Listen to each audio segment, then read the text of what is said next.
जय श्री हनुमान। जय श्री राम। आइए पढ़ते हैं सुंदरकांड हिंदी में। जय श्री हनुमान। शांत सनातन अप्रेम्य परमाणु से परे निष्पाप मोक्ष रूप परम शांति देने वाले ब्रह्मा शंभु और शेष जी से निरंतर सेवित वेदांत के पद द्वारा जानने योग्य सर्वव्यापक देवताओं में सबसे बड़े माया से मनुष्य रूप में दिखने वाले समस्त पापों को हरने वाले करुणा की खान रघुकुल में श्रेष्ठ तथा राजाओं के शिरोमणि राम कहलाने वाले जगदीश्वर की मैं वंदना करता हूँ। हे रघुनाथ जी, मैं सत्य कहता हूँ और फिर आप सबके अंतरात्मा ही हैं, सब जानते ही हैं कि मेरे हृदय में दूसरी कोई इच्छा नहीं है। हे रघुकुल श्रेष्ठ, मुझे अपनी निर्भरापूर्ण भक्ति दीजिए और मेरे मन को काम आदि दोषों से रहित कीजिए। अतुल्य बल के धाम, सोने के पर्वत समेरु के समान कांति युक्त शरीर वाले दैत्य रूपी वन को ध्वंस करने के लिए अग्नि रूप ज्ञानियों में अग्रगण्य संपूर्ण गुणों के निधान वानरों के स्वामी श्री रघुनाथ जी के प्रिय भक्त पवन पुत्र हनुमान जी को मैं प्रणाम करता हूँ। जामवंत के सुंदर वचन सुनकर हनुमान जी के हृदय को बहुत ही भाई। वे बोले, हे भाई, तुम लोग दुख सहकर कंदमूल फल खाकर तब तक मेरी राह देखना, जब तक मैं सीता जी को देख कर लौट न आऊं। काम अवश्य होगा, क्योंकि मुझे बहुत ही हर्ष हो रहा है। यह कहकर और सबको मस्तक नवाकर तथा हृदय में श्री रघुनाथ जी को धारण करके हनुमान जी हर्षित होकर चले। समुद्र के तीर पर एक सुंदर पर्वत था। हनुमान जी खेल से ही अनायास ही कूद कर उसके ऊपर जा चढ़े और बार बार श्री रघुनाथ जी का सम्मान करके अत्यंत बलवान हनुमान जी उस पर से बड़े वेग से उछले। जिस पर्वत पर हनुमान जी पैर रखकर चले, जिस पर से वे उछले, वह तुरंत ही पाताल में धंस गया। श्री रघुनाथ जी का अमोघ बाण चलता है, उसी तरह हनुमान जी चले। समुद्र ने उन्हें श्री रघुनाथ जी का दूत समझकर मेनाक पर्वत से कहा कि हे मेनाक, तू इनकी थकावट दूर करने वाला हो, अर्थात अपने ऊपर इन्हें विश्राम दे। हनुमान जी ने उसे हाथ से छू दिया, फिर प्रणाम करके कहा, भाई, श्री रामचंद्र जी का काम किए बिना मुझे विश्राम कहाँ। देवताओं ने पवन पुत्र हनुमान जी को जाते हुए देखा। उनकी विशेष बल बुद्धि को जानने के लिए परीक्षार्थ उन्होंने सूसा नामक सर्पों की मादा को भेजा और उसने आकर हनुमान जी से यह बात कही, आज देवताओं ने मुझे भोजन दिया है। यह वचन सुनकर पवन पुत्र हनुमान जी ने कहा, श्री राम जी का कार्य करके मैं लौट आऊं और सीता जी की खबर प्रभु को सुना दूं, तब मैं आकर तुम्हारे मुंह में घुस जाऊंगा, तुम मुझे खा लेना। हे माता, मैं सत्य कहता हूँ, अभी मुझे जाने दे। जब किसी भी उपाय से उसने जाने नहीं दिया, तब हनुमान जी ने कहा, तो फिर मुझे खा लेना। उसने योजन भर 4 कोस में मुंह फैलाया, तब हनुमान जी ने अपने शीश को उससे दुना बढ़ा दिया। उसने 16 योजन का मुख किया। हनुमान जी तुरंत ही 32 योजन के हो गए। जैसे जैसे सूसा मुख का विस्तार बढ़ाती गई थी, हनुमान जी उसका दूना रूप दिखलाते थे। उसने 100 योजन 400 कोस का मुख किया, तब हनुमान जी ने बहुत ही छोटा रूप धारण कर लिया और वे उसके मुख में घुसकर तुरंत फिर बाहर निकल आए और फिर सिर नवाकर विदा मांगने लगे। उसने कहा, मैंने तुम्हारे बुद्धि बल का भेद पा लिया, जिसके लिए देवताओं ने मुझे भेजा था। तुम श्री रामचंद्र जी का सब कार्य करोगे, क्योंकि तुम बल बुद्धि के भंडार हो। यह आशीर्वाद देकर वह चली गई। तब हनुमान जी हर्षित होकर चले। समुद्र में एक राक्षसी रहती थी। वह माया के करके आकाश में उड़ते हुए पक्षियों को पकड़ लेती थी। आकाश में जो जीव जंतु उड़ा करते थे, वह जल में उनकी परछाई देखकर उस परछाई को पकड़ लेती थी, जिससे वे उड़ नहीं सकते थे और जल में गिर पड़ते थे। इस प्रकार वह सदा आकाश में उड़ने वाले जीवों को खाया करती थी। उसने वही छल हनुमान जी से भी किया। हनुमान जी ने तुरंत ही उसका कपट पहचान लिया।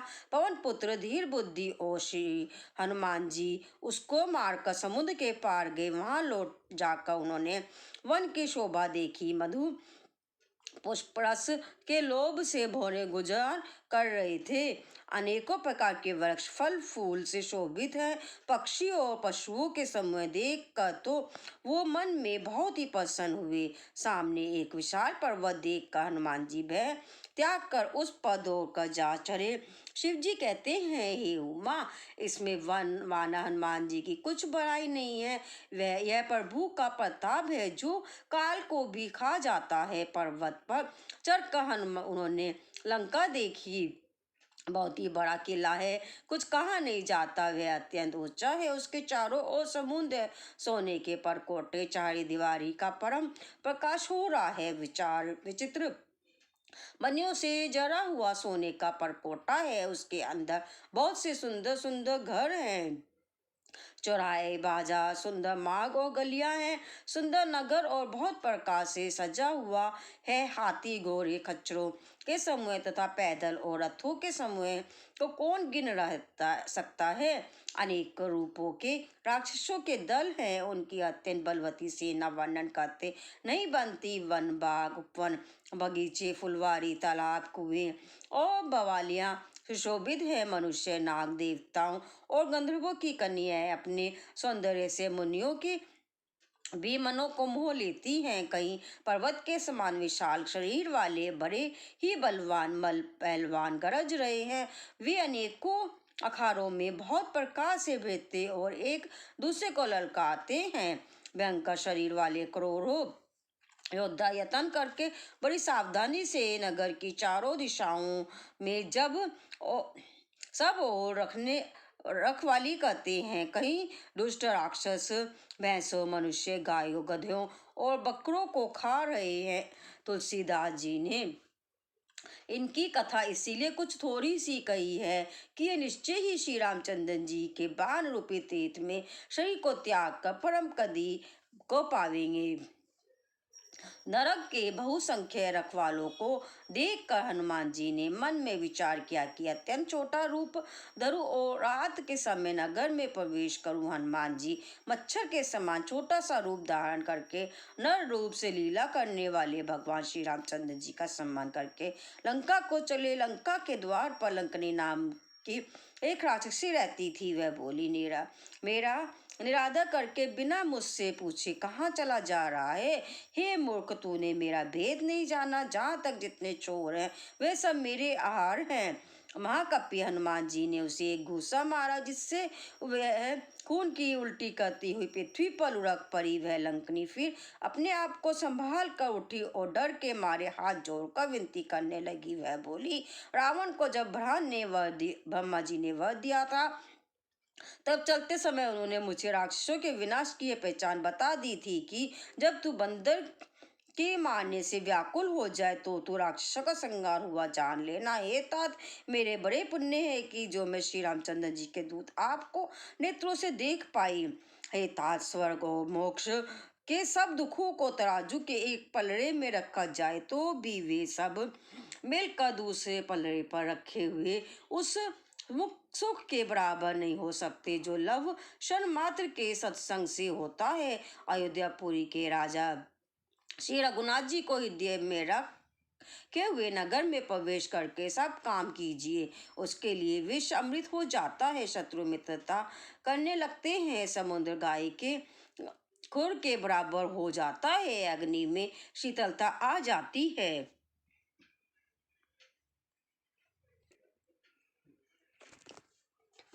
और हे गुरु जी, सुमेरु पर्वत उसके लिए रज के समान हो जाता है, जिसे श्री रामचंद्र जी ने एक बार कृपा करके देख लिया।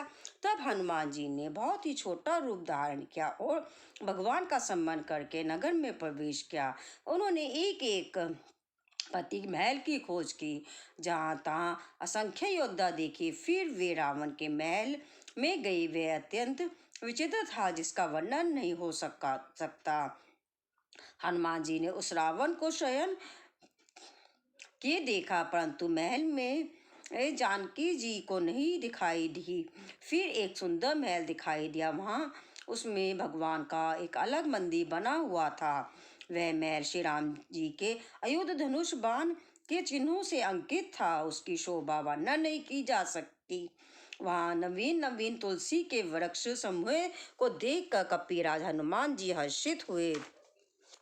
लंका तो राक्षसों के समूह का निवास स्थान है, यहाँ सज्जन साधु पुरुष का निवास कहाँ। हनुमान जी मन में इस प्रकार तर्क करने लगे। उसी समय विभीषण जी जागे।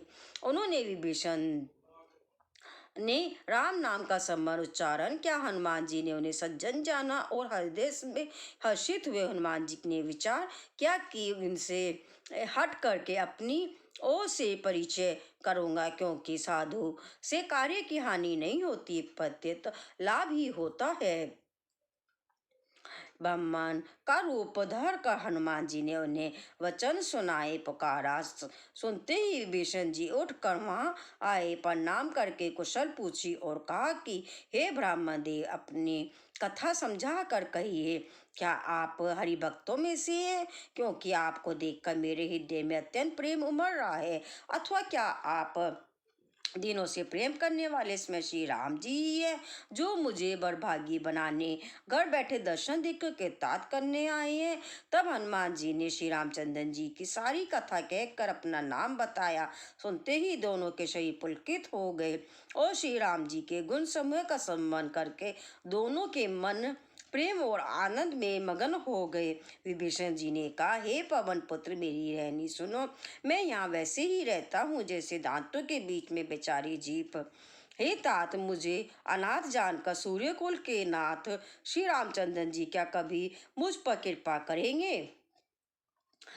मेरा तामसी राक्षस शरीर होने की से साधन तो कुछ बनता नहीं, और ना मन में श्री रामचंद्र जी के चरण कमलों में प्रेम ही है। परंतु हे हनुमान, अब मुझे विश्वास हो गया है कि श्री रामचंद्र जी की मुझ पर कृपा है, क्योंकि हरि की कृपा के बिना संत नहीं मिलते। जब श्री रघुनाथ जी ने कृपा की है तभी तो आपने मुझे हट करके अपनी ओर से दर्शन दिए हैं।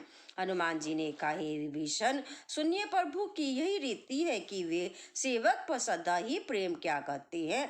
भला कहिए, मैं ही कौन बड़ा कुलीन हूँ, जाति का चंचल वानर हूँ और सब प्रकार से नीच हूँ। प्रातः काल जो हम लोगों बंदरों का नाम ले ले तो उस दिन उसे भोजन ना मिले। हे सखा सुनिए, मैं ऐसा अधम हूँ, पर श्री रामचंद्र जी तो मुझ पर भी कृपा ही की है। भगवान के गुणों का सम्मान करके श्री हनुमान जी के दोनों नेत्रों में प्रेमाश्रु का जल भर आया।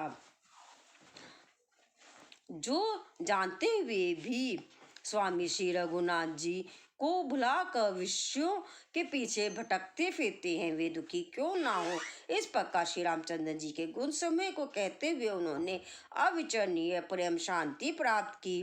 फिर विभीषण जी ने श्री जानकी जी जिस प्रकार वहां लंका में रहती थी वह सब कथा कही। तब हनुमान जी ने कहा, हे भाई सुनो, मैं जानकी माता को देखना चाहता हूँ। विभीषण जी ने माता के दर्शन की सब युक्तियां उपाय कह सुनाई। तब हनुमान जी ने विदा लेकर चले। फिर वहीं पहले का मशक शरीर का रूप धरकर वहां गए जहां अशोक वन में वन के जिस भाग में सीता जी रहती थी। सीता जी को देखकर हनुमान जी ने उन्हें मन ही में प्रणाम किया। उन्हें बैठे ही बैठे रात्रि के चारों पैर बीत जाते हैं।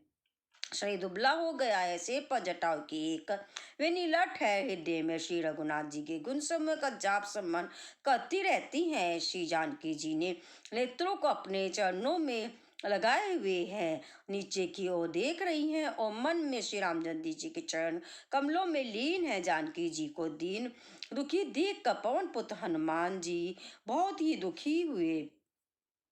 हनुमान जी वृक्ष के पत्तों में छिप कर रहे और विचार करने लगे कि हे भाई, क्या करूं, इनका दुख कैसे दूर करूं। उसी समय बहुत सी स्त्रियों के साथ लिए सज धज कर रावण वहां आया। उस दुष्ट सीता जी ने सीता जी को बहुत प्रकार से समझाया। साम दान भय और भेद दिखलाए। रावण ने कहा, हे सुमुखी, हे सियानी सुनो, मंदोदरी आदि सब रानियों को मैं तुम्हारी दासी बना दूंगा। यह मेरा प्रण है। तुम एक बार मेरी ओर देखो तो सही। अपने परम स्नेही कौशलाधीश श्री रामचंद्र जी का सम्मान करके जानकी जी तिनके की आपर्दा करके कहने लगी, हे दशमुख सुन, जुगनू के प्रकाश से कभी कमली खिल सकती है। जानकी जी फिर कहती हैं कि तू अपने लिए भी ऐसा ही मन में समझ ले कि रे दुष्ट, तुझे श्री रघुवीर के बाण की खबर नहीं है। हे पापी, तू मुझे सुनने में हर लाया है। रे अधम निर्लज, तुझे लज्जा नहीं आती। अपने को जुगनू के समान और श्री रामचंद्र जी को सूर्य के समान सुनकर और सीता जी के कठोर वचनों को सुनकर रावण तलवार निकालकर बड़े गुस्से में आकर बोला, सीता, तूने मेरा अपमान किया है। मैं तेरा सिर इस कठोर कृपान से काट डालूंगा। नहीं तो अब भी जल्दी मेरी बात मान ले हे सुमुखी, नहीं तो जीवन से हाथ धोना पड़ेगा। सीता जी ने कहा, हे दशग्रीव, प्रभु की भुजा जो श्याम कमल की माला के समान सुंदर है और हाथी की सूंड के समान पुष्ट तथा विशाल है, या तो वह भुजा ही मेरे कंठ में पड़ेगी या तेरा भयानक तलवार ही। रे शट सुन, यही मेरा सच्चा प्रण है। सीता जी कहती हैं, रे चंद्रहास तलवार, श्री रघुनाथ जी के विरह की अग्नि से उत्पन्न मेरी बड़ी भारी जलन को दूहर ले। हे तलवार, तू शीतल तीव्र और श्रेष्ठ धारा बहती है, अर्थात तेरी धारा ठंडी और तेज है। तू मेरे दुख के बोझ को हर ले। सीता जी के यह वचन सुनते ही वह मारने दौड़ा। तब मैं दानव की पुत्री मंदोदरी नीति कहकर उसे समझाया। तब रावण ने सब राक्षसियों को बुलाकर कहा कि जाकर सीता जी को बहुत प्रकार से भय दिखलाओ। यदि महीने भर में यह कहा ना माने तो मैं इस तलवार निकाल कर मार डालूंगा। यूं कहकर रावण घर चला गया। यहाँ राक्षसियों के समूह बहुत से बुरे रूप धर कर सीता जी को भय दिखलाने लगी। उनमें से एक त्रिजटा नामक की राक्षसी थी। उसकी श्री रामचंद्र जी के चरणों में प्रीति थी और वह विवेक ज्ञान में निपुण थी। उसने सबको बुलाकर कहा, अपना सपन सुनाया और कहा, सीता जी के सेवा करके अपना कल्याण कर लो। स्वप्न में मैंने देखा है कि एक बंदर लंका जला दी, राक्षसों की सारी सेना मार डाली गई। रावण नंगा है और गधे पर सवार है, उसके सिर पर मुंडे हुए हैं, 20 भुजाएं कटी हुई हैं। इस प्रकार वह दक्षिणी यमपुरी की दिशाओं को जा रहा है और मानो लंका विभीषण ने पाई है। नगर में श्री रामचंद्र जी की दवाई फिर गई। तब प्रभु ने सीता जी को बुला भेजा। मैं पुकार कर निश्चय के साथ कहती हूँ कि यह स्वप्न चार कुछ ही दिनों में बात सत्य होकर रहेगा। उसके वचन सुनकर वे सब राक्षस डर गई और जानकी जी के चरणों पर गिर पड़ी। तब इसके बाद वह सब जहाँ तहाँ चली गए। सीता जी मन में सोच करने लगी कि ये महीना बीत जाने पर नीच राक्षस मुझे मारेगा। सीता जी हाथ जोड़कर त्रिजटा से बोली, हे माता, तू मेरी विपत्ति की संगनी है। जल्दी कोई ऐसा उपाय कर जिससे मैं शरीर हो सकूं। विरह असहाय हो चला है, अब यह सहा नहीं जाता। कांट लगाकर चिता बनाकर सजा दे हे माता, फिर उसमें आग लगा दे हे सियानी, तू मेरी प्रीति का सत्य कर दे। रावण की शूल के समान दुख देने वाली वाणी कानों से कौन सुने। सीता जी के वचन सुनकर त्रिजटा ने चरण पकड़कर उन्हें समझाया और प्रभु का प्रताप बल और सुयश सुनाया। उसने कहा, हे सुकुमारी, सुनो, रात्रि के समय आग नहीं मिलेगी। ऐसा कहकर वे अपने घर चली गई। सीता जी मन ही मन कहने लगी, क्या करूं, विधाता ही विपरीत हो गया। ना आग मिलेगी, ना पीड़ा मिटेगी। आकाश में अंगारे प्रकट दिखाई दे रही हैं, पर पृथ्वी पर एक भी तारा नहीं आता। चंद्रमा अग्नि में है, किंतु वह भी मानो मुझे हतभागिनी जानकर आग नहीं बरसाता। हे अशोक वृक्ष, मेरी विनती सुन, मेरी शोक हर ले और अपना अशोक नाम सत्य कर।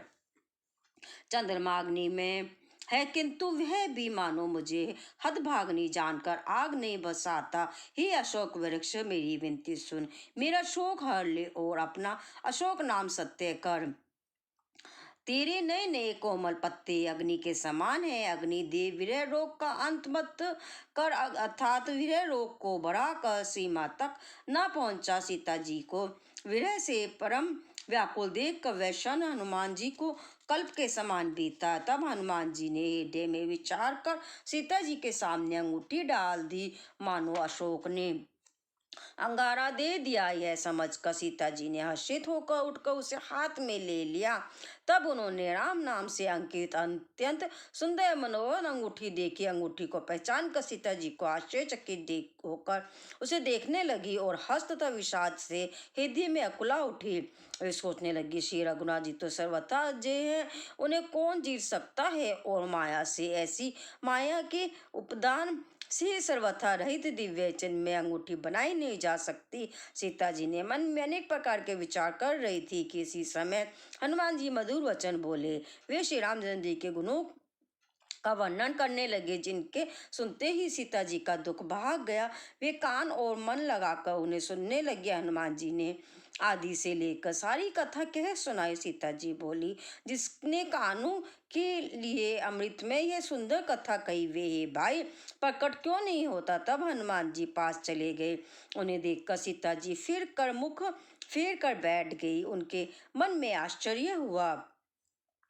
हनुमान जी ने कहा, हे माता जानकी, मैं श्री रामचंद्र जी का दूत हूँ, करुणा निधान की सच्ची शपथ करता हूँ। हे माता, ये अंगूठी मैं ही लाया हूँ। श्री राम जी ने मुझे आपके लिए है सैदानी निशानी या पहचान दी है। सीता जी ने नर और वानर का संग कैसे हुआ, तब हनुमान जी ने जैसे संग हुआ था वह सब कथा कही।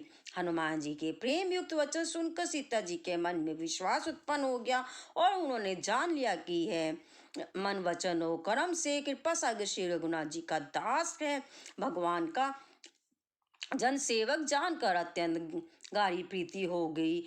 नेत्रों में प्रेमाश्रुओं का जल भर आया और शरीर अत्यंत पुलकित हो गया। सीता जी ने कहा, हे तात हनुमान, विरह सागर में डूबती हुई मुझको तुम जहाज हुए, मैं बलियारे जाती हूँ। अब छोटे भाई श्री लक्ष्मण जी सहित खर के शत्रु सुख धाम प्रभु का कुशल मंगल कहो। श्री रघुनाथ जी तो कोमल हृदय और कृपालु है। फिर हे हनुमान, उन्होंने किस कारण यह निष्ठुरता धारण कर ली है। सेवक को दे सुख देना और उनके स्वाभिमान बान है। वे श्री रघुनाथ जी क्या कभी मेरी भी याद करते हैं। ये तात, क्या कभी उनके कोमल सांवरे अंगों को देखकर मेरे नेत्र शीतल होंगे। मुंह से वचन नहीं निकलता, नेत्रों में विरह के आंसुओं का जल भर आया। बड़े दुख से वे बोली, हो हाँ नाथ, आपने मुझे बिल्कुल ही भुला दिया।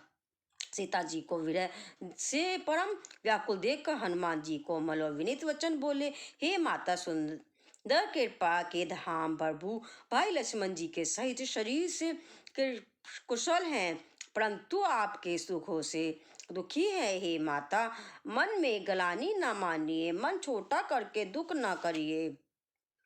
श्री रामचंद्र जी के हृदय में आपसे दोनों प्रेम है। हे माता, आप धीरज धर कर श्री रघुनाथ जी का संदेश सुनिए। ऐसा कहकर हनुमान जी प्रेम से गदगद हो गए। उनके नेत्रों में प्रेमाश्रुओं का जल भर आया। हनुमान जी बोले, श्री रामचंद्र जी ने कहा है कि हे सीते, तुम्हारे वियोग में मेरे लिए सभी पदार्थ प्रतिकूल हो गए हैं। वृक्षों के नए नए कोमल पत्ते मानो अग्नि के समान, रात्रि काल रात्रि के समान, चंद्रमा सूर्य के समान और कमलों के वन बहालों के समान वन के समान हो गए हैं। मेघ बानो खोलता हुआ तेल बरसाते हैं। जो हित करने वाले थे वे ही अब पीड़ा देने वाले लगे हैं। त्रिविध शीतल मंद सुगंध वायु सांपों के सांस के समान है, जहरीली और गर्म हो गई हैं। मन का दुख कह डालने से भी कुछ घट जाता है, पर कहूँ किससे, यह दुख कोई जानता नहीं। हे प्रिय, मेरे और तेरे प्रेम का तत्व रहस्य एक मेरा मन ही जानता है और वह मन सदा तेरे ही पास रहता है। बस मेरे प्रेम का सार इतने में ही समझ ले। प्रभु का सुंदर संदेश सुनते ही जानकी जी प्रेम में मग्न हो गई। उनके शरीर की सुध न रही। हनुमान जी ने कहा, हे माता, हृदय में धैर्य धारण करो और सेवकों को सुख देने वाले श्री रामचंद्र जी का सम्मान करो। श्री रघुनाथ जी की प्रबुद्धता को हृदय में लाओ और मेरे वचन सुनकर कायरता छोड़ दो। राक्षसों के समूह पतंगों के समान और श्री रघुनाथ जी के बाण अग्नि के समान है। हे माता, हृदय में धैर्य धारण करो और राक्षसों को जला ही समझो। श्री रघुनाथ जी ने यदि खबर पाई होती तो वे विलंब ना करते। हैं जानकी जी, राम बाण रूपी सूर्य के उदय होने पर राक्षसों की सेना रूपी अंधकार कहाँ रह गया सकता है। हे माता, मैं आपको सभी अभी यहाँ से लिवा जाऊं, पर श्री रघुनाथ जी की शपथ है मुझे प्रभु उनकी आज्ञा नहीं है। अतः हे माता, कुछ दिनों धीरज धरो। श्री रामचंद्र जी वानरों सहित यहाँ आवेंगे और राक्षसों को मार कर आपको ले जावेंगे। नारद और ऋषि मुनि तीनों लोकों में उनका यश गावेगा। सीता जी ने कहा, हे पुत्र, सब वानर तुम्हें ही अरे ये समान नन्हे नन्हे से होंगे। राक्षस तो बड़े बलवान योद्धा हैं। अतः मेरे हृदय में बड़ा भारी संदेश होता है कि तुम जैसे बंदर राक्षसों को कैसे जीतेंगे। यह सुनकर हनुमान जी ने अपना शरीर प्रकट किया। सोने के पर्वत सुमेरु के आकार का अत्यंत विशाल शरीर था, जो युद्ध में राक्षसों के हृदय पर में भय उत्पन्न करने वाला अत्यंत बलवान था और वीर था। तब उसे देखकर सीता जी के मन में विश्वास हुआ। हनुमान जी ने फिर छोटा रूप धारण कर लिया। हे माता सुनो, वानरों में बहुत बल बुद्धि नहीं होती, परंतु प्रभु के प्रताप से बहुत छोटा सर्प भी गरुड़ को खा सकता है। अत्यंत निर्बल विमान बलवान को मार सकता है। भक्ति प्रताप तेज और बल से सनी हुई हनुमान जी की वाणी को सुनकर सीता जी के मन में संतोष हुआ। उन्होंने श्री रामचंद्र जी के प्रिय जानकर हनुमान जी को आशीर्वाद दिया कि तात, तुम बल और शील के निधान हो। हे प्रभु तुम हे पुत्र, तुम अजर बुढ़ापे से रहित अमर और गुणों के खजाने हो। श्री रघुनाथ जी तुम पर बहुत कृपा करें, प्रभु कृपा करें। ऐसा कानों से सुनते ही श्री हनुमान जी पूर्ण प्रेम में मग्न हो गए। हनुमान जी ने बार बार सीता जी के चरणों में सिर नवाया और फिर हाथ जोड़कर कहा, हे माता, अब मैं कृतार्थ हो गया। आपका आशीर्वाद अमोघ अचूक है, यह बात प्रसिद्ध है। हे माता सुनो, सुंदर फल वाले वृक्षों को देखकर मुझे बड़ी ही भूख लग गई आई है। सीता जी ने कहा, हे बेटा सुनो, में बड़े भारी योद्धा राक्षस इस वन की रखवाली करते हैं। हनुमान जी ने कहा, हे माता, यदि आप मन में सुख माने प्रसन्न होकर आज्ञा दे तो मुझे उनका भय तो बिल्कुल नहीं है। हनुमान जी कोई बुद्धि और बल में निपुण देखकर जानकी जी ने कहा, जाओ हे तात, श्री रघुनाथ जी के चरणों को हृदय में धारण करके मीठे फल खाओ। वे सीता जी को सिर नवाकर चले और बाग में घुस गए। फल खाए और वृक्षों को तोड़ने लगे। वहां बहुत से योद्धा रखवाले थे, उनमें से कुछ को मार कर डाला और कुछ ने जाकर रावण से पुकार की और कहा, हे नाथ, एक बड़ा भारी बंदर आया है। उसने अशोक वाटिका उजाड़ डाली, फल खाए और वृक्षों को उखाड़ डाला और रखवाले वालों को मसल मसल कर जमीन पर डाल दिया। यह सुनकर रावण ने बहुत से योद्धा भेजे। उन्हें देखकर हनुमान जी ने गर्जना की। हनुमान जी ने सब राक्षसों को मार डाला। कुछ तो अधमरे थे, चिल्लाते हुए गए। फिर रावण ने अक्षय कुमार को भेजा। वे असंख्य श्रेष्ठ योद्धाओं को साथ लेकर चला। उसे आते देखकर हनुमान जी ने एक वृक्ष हाथ में लेकर ललकारा और उसे मार कर वहां धमनी भरे जोर से गर्जना की। उन्होंने सेना में कुछ को मार डाला और कुछ को मसल डाला और कुछ को पकड़ पकड़ कर धूल में मिला दिया। कुछ ने फिर जाकर पुकार की, हे प्रभु, बंदर बहुत ही बलवान है। पुत्र का वध सुनकर रावण क्रोधित हो उठा और उसने अपने जेठे पुत्र बलवान मेघनाथ को भेजा। उसने कहा कि हे पुत्र, मारना नहीं, उसे बांध लाना। उस बंदर को देखा जाए कि कहाँ का है। इंद्र को जीतने वाला अतुलनीय योद्धा मेघनाथ चला। भाई का मारा जाना सुन उसे क्रोध हो आया। हनुमान जी ने देखा कि अब की भयानक योद्धा आया है। तब वे कटा कर गजे और दौड़े। उन्होंने एक बहुत बड़ा वृक्ष उखाड़ लिया और उसके प्रहार से लंकेश्वर रावण के पुत्र मेघनाथ को बिना रथ का कर दिया। रथ को तोड़कर उसे नीचे पटक दिया। उसके साथ जो बड़े बड़े योद्धा थे उनको पकड़ पकड़ कर हनुमान जी ने अपने शरीर से मसलने लगे। उन सबको मार कर फिर मेघनाथ जी लड़ने लगे। लड़ते हुए वे ऐसे मालूम होते थे मानो दो गजराज श्रेष्ठ हाथी भिड़ गए हों। हनुमान जी उसे एक घूसा मारकर वृक्ष पर जा चढ़े। उनको क्षण भर के लिए मोर्छा आगे, फिर उठकर उसने बहुत माया रची, परंतु पवन के पुत्र उनसे जीते नहीं जाते। अंत में उसने ब्रह्मास्त्र का संधान प्रयोग किया। तब हनुमान जी ने मन में विचार क्या कि यदि ब्रह्मा जी को नहीं मानता हूँ तो उसकी अपार महिमा मिट जाएगी। उसने हनुमान जी को ब्रह्मास्त्र बाण में मारा, जिसके लगते ही वे वृक्ष नीचे गिर पड़े, परंतु गिरते समय ही उन्होंने बहुत सी सेना मार डाली। अब उसने देखा कि जब हनुमान जी मूर्छित हो गए हैं, तब वह उन नागपाश से बांध कर ले गया। शिव जी कहते हैं कि हे भवानी सुनो, जिनका नाम जप कर ज्ञानी विवेकी मनुष्य संसार जन्म मरण के बंधन को काट डालते हैं, उनका दूत कहीं बंधन में आ सकता है, किंतु प्रभु के कार्य के लिए हनुमान जी ने स्वयं को अपने को बंधा लिया। बंदर का बांधा जाना सुनकर राक्षस दौड़े और कौतुक के लिए, तमाशा देखने के लिए सभा में आए। हनुमान जी ने जाकर रावण की सभा देखी। उसकी अत्यंत प्रभुता ऐश्वर्य कुछ कही नहीं जाती। देवता और दिक्पाल हाथ जोड़े बड़ी नम्रता के साथ भयभीत हुए। सब रावण की भौं ताक रहे हैं, उसका रुख देख रहे हैं। उसका ऐसा प्रताप देखकर भी हनुमान जी के मन में जरा भी डर नहीं हुआ। वे ऐसे निशंक खड़े रहे जैसे सर्पों के समय में गरुड़ निशंक निर्भय रहते हैं। हनुमान जी को देखकर रावण दुर्वचन कहता हुआ खूब हंसा। फिर पुत्र वध का सम्मान किया तो उसके हृदय में विषाद उत्पन्न हो गया। लंकापति रावण ने कहा, हे रावण, हे वानर, तू कौन है? किसके बल पर तूने वानर वन को उजाड़ कर नष्ट कर डाला? क्या तूने कभी मुझे मेरा नाम और यश कानों से नहीं सुना?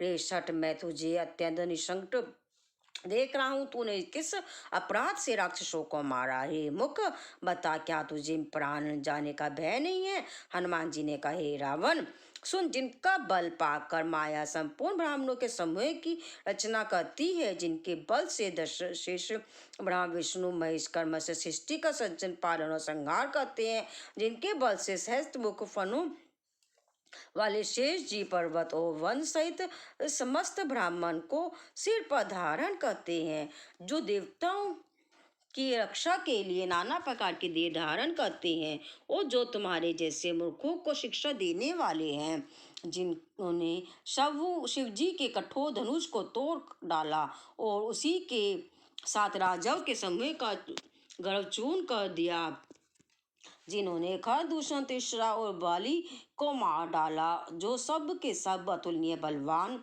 थे, जिनके लेश मात्र बल से तुमने समस्त चराचर जगत को जीत लिया, और जिनकी प्रिय पत्नी को तुम चोरी से हर लाए हो। मैं उन्हीं का दूत हूँ। मैं तुम्हारी प्रभुता को खूब जानता हूँ। सहज भाव से तुम्हारी लड़ाई हुई थी और बाली से युद्ध करके तुमने यश प्राप्त किया था। हनुमान जी के मार्मिक वचन सुनकर रावण ने हंसकर बात टाल दी।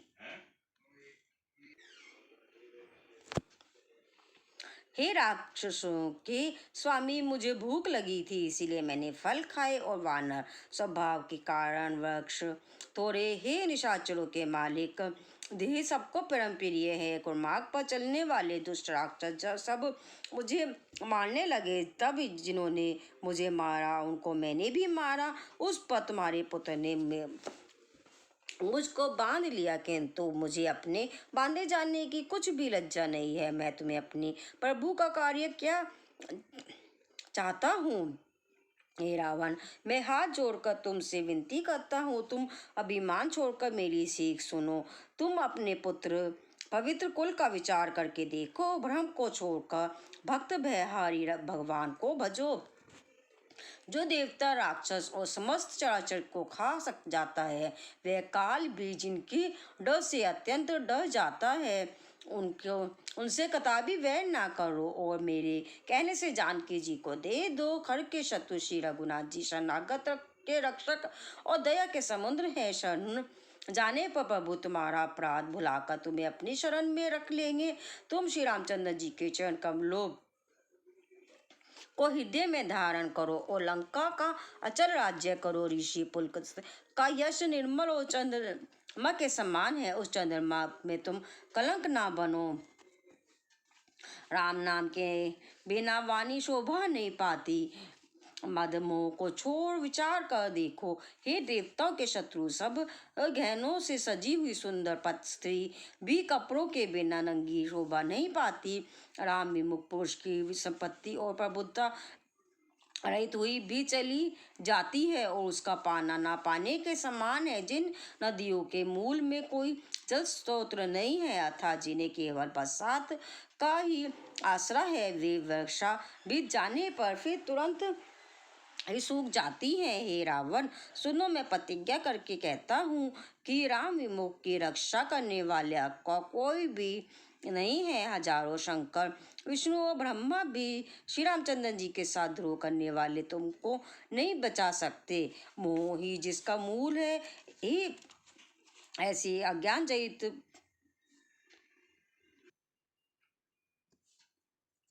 बहुत पीड़ा देने वाले त्रम रूप अभिमान का त्याग कर दो और रघुकुल के स्वामी कृपा के समुद्र भगवान श्री रामचंद्र जी का भजन करो। यद्यपि हनुमान जी ने भक्ति ज्ञान वैराग्य और नीति से सनी हुई बहुत ही हित की वाणी कही, तो भी वह मान अभिमानी रावण बहुत हंसकर व्यंग से बोला कि हमें यह बंदर बड़ा ज्ञानी गुरु मिला। रे दुष्ट, तेरी मृत्यु निकट आ गई है, हे अधम मुझे शिक्षा देने चला है। हनुमान जी ने कहा, उससे उल्टा ही होगा, अर्थात मृत्यु तेरी निकट आई है, मेरी नहीं। यह तेरा मति भ्रम बुद्धि का फेर है, मैंने प्रत्यक्ष जान लिया है। हनुमान जी के वचन सुनकर वह बहुत ही कुपित हो गया और बोला, अरे इस मूर्ख का प्राण शीघ्र ही क्यों नहीं हर लेते। सुनते ही राक्षसों ने मारने दौड़े। उसी समय मंत्रियों के साथ विभीषण जी वहां आ पहुंचे। उन्होंने सिर नवाकर और बहुत विनय करके रावण से कहा कि दूत को मारना नहीं चाहिए, यह नीति के विरुद्ध है। हे गोसाई, कोई दूसरा दंड दिया जाए। सबने कहा, भाई यह सलाह उत्तम है। यह सुनते ही रावण हंसकर बोला, अच्छा तो बंदर को अंग भंग करके भेज लौटा दिया जाए। मैं सबको समझा कर कहता हूँ कि बंदर की ममता पूंछ पर होती है, अतः तेल में कपड़ा डुबो कर उसे इसकी पूंछ में बांधकर फिर आग लगा दो। जब बिना पूंछ का यह वानर वहां अपने स्वामी के पास जाएगा, तब यह मूर्ख अपने मालिक को साथ ले आएगा, जिनकी इसने बहुत बड़ाई की है। मैं जरा उनकी प्रबुद्धता सामर्थ्य तो देखूं। यह वचन सुनते ही हनुमान जी मन में मुस्कुराए और मन ही मन बोले कि मैं जान गया, सरस्वती जी इसे ऐसी ही बुद्धि देने में सहायक हुई है। रावण के वचन सुनकर मुख राक्षस वहीं पूंछ में आग लगाने की तैयारी करने लगे। पूंछ के लपेटने में इतना कपड़ा और घी तेल लगा कि नगर में कपड़ा घी और तेल नहीं रह गया। हनुमान जी ने ऐसा खेल किया कि पूंछ बड़ी हो गई, लंबी हो गई। नगरवासी लोग तमाशा देखने आए। वे हनुमान जी को पैर से ठोकर मारते हैं और उनकी बहुत हंसी करते हैं, ढोल बजाते हैं, सब लोग तालियां पीटते हैं। हनुमान जी को नगर में फिरा कर फिर पूंछ में आग लगा दी। अग्नि को जलते हुए देखकर हनुमान जी ने तुरंत ही बहुत छोटे रूप हो गए। बंदर से निकलकर वे सोने की अटारियों पर जा चढ़े। उनको देखकर राक्षसों की स्त्रियां भयभीत हो गई। उस समय भगवान की प्रेरणा से 49 पावन चलने लगे। ये हनुमान जी की अट्टहास करके गरजे और बढ़कर आकाश से जा लगे। देह बड़ी विशाल परंतु बहुत ही हल्की फुर्तीली है। वे दौड़कर एक महल से दूसरे महल पर चढ़ जाते हैं। नगर जल जाता है, रहा है, लोग बेहाल हो गए हैं। आग की करोड़ों भयंकर लपटें झपट रही हैं। हाय बप्पा, हाय मैया, इस अवसर पर हमें कौन बचाएगा। चारों ओर यही पुकार सुनाई पड़ रही है। हमले में तो पहले ही कहा था कि यह वानर नहीं है, वानर का रूप धरे कोई देवता है। साधु के मान का यह फल है कि नगर अनाथ के नगर की तरह जल रहा है। हनुमान जी ने एक ही क्षण में सारा नगर जला डाला, एक विभीषण का घर नहीं जलाया। शिव जी कहते हैं कि हे पार्वती, जिन्होंने अग्नि को बनाया, हनुमान जी उन्हीं के दूत हैं। इसी कारण वे अग्नि से नहीं जले। हनुमान जी ने उलट पलट कर एक ओर से दूसरी ओर तक सारी लंका जला दी। फिर वे समुद्र में कूद पड़े, पूंछ बुझाकर थकावट दूर करके और फिर छोटा सा रूप धारण करके हनुमान जी श्री जानकी जी के सामने हाथ जोड़कर जा रहे खड़े हुए। हनुमान जी ने कहा, हे माता, मुझे कोई चिन्ह पहचान दीजिए जैसे श्री रघुनाथ जी ने मुझे दिया था। तब सीता जी ने चूड़ामणि उतार कर दिया। हनुमान जी ने उसको हर्षपूर्वक ले लिया। जानकी जी ने कहा, हे तात, मेरा प्रणाम निवेदन करना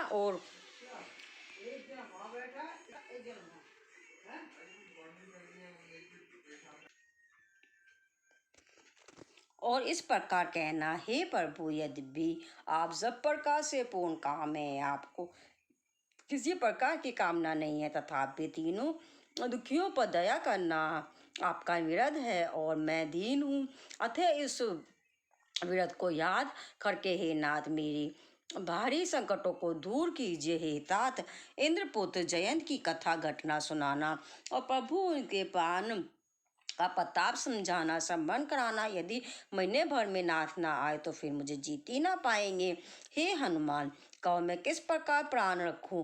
हे था, तुम भी अब जाने को कह रहे हो। तुमको देखकर छाती ठंडी हुई थी। फिर मुझे वही दिन और वही रात हनुमान जी ने जानकी जी को समझा कर बहुत प्रकार से धीरज दिया और उनकी चरण कमलों में से नवाकर श्री राम जी के पास गमन किया। चलते समय उन्होंने माधवनी से भारी गर्जना किया, जिसे सुनकर राक्षसों के स्त्रियों के गर्भ गिरने लगे। समुद्र लांघ कर वे इस प्रकार आए और उन्होंने वानरों को किला किला शब्द हर्ष ध्वनि सुनाया। हनुमान जी ने देखकर सब हर्षित हो गए और तब वानरों ने अपना नया जन्म समझा। हनुमान जी का मुख प्रसन्न है और शरीर में तेज विराजमान है, जिससे उन्होंने समझ लिया कि ये श्री रामचंद्र जी का कार्य कर आए हैं। सब हनुमान जी से मिले और बहुत ही सुखी हुए, जैसे तड़पती हुई मछली को जल मिला गया हो। सब हर्षित होकर नए नए इतिहास वृत्तांत पूछते कहते वे श्री रघुनाथ जी के पास चले। तब सब लोग मधुबन के भीतर आए और अंगद की संपत्ति से सबने मधुर फल खाए या मधु और फल खाए। जब रखवाले बरसने लगे तब घूसों की मार मारते ही सब रखवाले भाग छुटे। उन सब ने जाकर पुकारा कि युवराज अंगद वनों जा रहे हैं। यह सुनकर सुग्रीव आश्चर्य हुए कि वानर प्रभु का कार्य कर आए हैं। यदि सीता जी की खबर ना पाई होती तो क्या वे मधुबन के फल खा सकते थे। इस प्रकार राजा सुग्रीव ने मन में विचार कर ही रहे थे कि समाज सहित वानर आ गए। सबने आकर सुग्रीव के चरणों में पर्ण से नवाया। कपिराज सुग्रीव सभी से बड़े प्रेम के साथ मिले। उन्होंने कुशल पूछी। तब वानर ने उत्तर दिया, आपके चरण कमलों के दर्शन से सब कुशल है। श्री राम जी की कृपा से विशेष कार्य में विशेष सफलता हुई है। हे नाथ, हनुमान जी ने ही सब कार्य किया और सब वानरों को प्राण बचा लिए। यह सुनकर श्री सुग्रीव जी हनुमान जी से फिर मिले और सब वानरों समेत श्री रघुनाथ जी के पास चले। श्री राम जी ने जब वानरों का कार्य किए हुए आते देखा तब उनके मन में विशेष हर्ष हुआ। दोनों भाई सप्तिक शिला पर बैठे थे। सब वानर जाकर उनके चरण कमलों पर गिर पड़े। दया की राशि श्री रघुनाथ जी सबसे प्रेम सहित गले लगाकर मिले और कुशल पूछी। वानरों ने कहा, हे नाथ, आपके चरण कमलों के दर्शन पाने से अब कुशल है। जामवंत ने कहा, हे रघुनाथ जी सुनिए। हे नाथ, जिस पर आप दया करते हैं उसे सदा कल्याण और निरंतर कुशल है। देवता, मनुष्य और मुनि सभी उस पर प्रसन्न रहते हैं। वही विजयी है, वही विनयी है, वही गुणों का समुद्र बन जाता है। उसी का सुंदर यश तीनों लोकों में प्रकाशित होता है। प्रभु की कृपा से सब कृपा हुआ कार्य हुआ। आज हमारा जन्म सफल हो गया। हे नाथ, हे पवन पुत्र, हनुमान जी, जो करने की उसका 1000 मुखों से भी वर्णन नहीं किया जा सकता। तब जामवंत ने हनुमान जी के सुंदर चरित्र कार्य श्री रघुनाथ जी को सुनाए। वे चरित्र सुनने पर कृपा निधि श्री रामचंद्र जी के मन को बहुत ही अच्छे लगे। उन्होंने हर्षित होकर हनुमान जी को फिर हृदय से लगा लिया और कहा, हे तात, कहो सीता जी किस प्रकार रहती हैं और अपने प्राणों की रक्षा करती है। हनुमान जी ने कहा, आपका नाम दिन रात पहरा देने वाला है, आपका ध्यान ही की वार है, नेत्रों को अपने चरणों में लगाए रहती हैं, यही ताला लगा है। फिर प्राण जाए तो किस मार्ग से? चलते समय उन्होंने मुझे चूड़ामणि उतार कर दी। श्री रघुनाथ जी उसे लेकर हृदय से लगा लिया। हनुमान जी ने फिर कहा, हे नाथ, दोनों नेत्रों में जल भरकर जानकी जी ने मुझसे कुछ वचन कहे। छोटे भाई समेत प्रभु के चरण पकड़ना और कहना कि आप दीन बंधु हैं, शरणागत के दुख को हरने वाले हैं और मन में वचन और कर्म से आप चरणों के अनुरागी हूँ।